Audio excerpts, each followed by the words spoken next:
बड़ी खबर यह कि गुलाम नबी आजाद ने कांग्रेस पार्टी से इस्तीफा दे दिया है। प्राथमिक सदस्यता से उन्होंने इस्तीफा दे दिया है। और बड़ी बात जो गुलाम नबी आजाद के इस रेजिग्नेशन लेटर में सामने आई है वो ये कि वो आला नेतृत्व पर सवाल उठा रहे हैं और कह रहे हैं पार्टी को लेकर ऐसा लगता है कि इस वक्त का जो आला नेतृत्व है वो सीरियस नहीं है। सलमान निजामी हमारे साथ इस वक्त मौजूद हैं, कांग्रेस पार्टी के नेता, जम्मू कश्मीर से आते हैं, गुलाम नबी आजाद साहब के खास माने जाते हैं। सलमान, ये नौबत क्यों आई?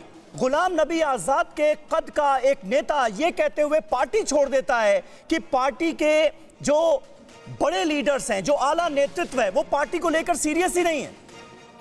जी बिल्कुल, गुलाम नबी आजाद साहब ने अपने 5 पन्नों के रेजिग्नेशन लेटर में एक्सप्लेन किया है कि बार बार उन्होंने हाई कमांड से कहा कि ऑर्गेनाइजेशनल और स्ट्रक्चरल चेंज की जरूरत है। पिछले 8 सालों में 25 से ज्यादा स्टेटें कांग्रेस हार चुकी है। इनके छोटे बच्चे रहते हुए भी ये हर महीने 50,000 कमाती हैं। घर से ही कैंडल मेकिंग बिजनेस करती हैं। आपको भी सीखना है और करना है, फिर क्यों देरी? फ्रीडम ऐप को अभी डाउनलोड करें। और जैसे जम्मू कश्मीर में भी आपने एक डेवलपमेंट रिसेंटली देखी, जब हम साहब आजाद साहब से मिले और उन्होंने कहा कि मुझे तो पूछा ही नहीं, जिस व्यक्ति का, जिस नेता का नाम दिया था और कमिटीज में ऐसे लोग रखे गए जो शायद हमने खुद भी देखे नहीं है कभी।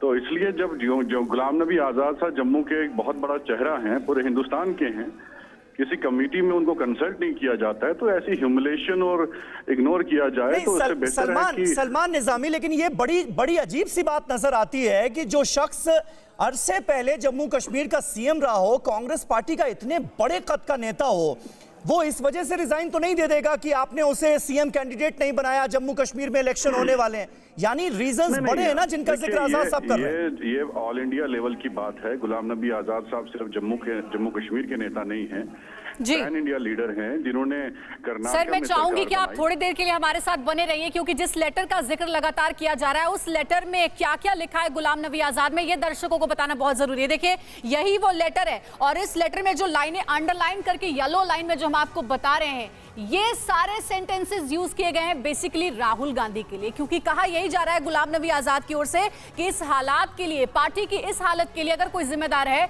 तो वो राहुल गांधी ही है। मैं पढ़ के आपको सुना देती हूं। However, unfortunately after the entry of Shri Rahul Gandhi into politics and particularly after January 2013 when he was appointed as vice president by you, उसके बाद उन्होंने लिखा है the entire consultative mechanism which existed earlier was demolished by him। सीधे तौर पर Ghulam Nabi Azad party के इस हालत के लिए राहुल गांधी को जिम्मेदार मानते हैं। बहुत बड़ी बात है ये, और यही नहीं रुकते हैं वो। इस लेटर में उन्होंने गांधी परिवार से जो उनके इतने करीबी संबंध थे उसका भी जिक्र किया है और ये भी बताया है कि बार बार आगाह किया गया कि पार्टी की हालत इस वक्त खस्ता हो चुकी है, लेकिन किसी ने ध्यान नहीं दिया, असेसमेंट किसी ने नहीं किया। राहुल गांधी ने भी कोई समीक्षा बैठक नहीं की, किसी की नहीं सुनी, और यही वजह है कि इस वक्त देश में कांग्रेस की हालत ऐसी है। यही नहीं रुके वो, उन्होंने यहां तक कह दिया कि जो भी नया अध्यक्ष होगा वो सिर्फ मुखौटे के तौर पर ही काम करेगा। गुलाम नबी आजाद का अगर ये पूरा लेटर आप पढ़ेंगे रेजिग्नेशन का, तो उनकी नाराजगी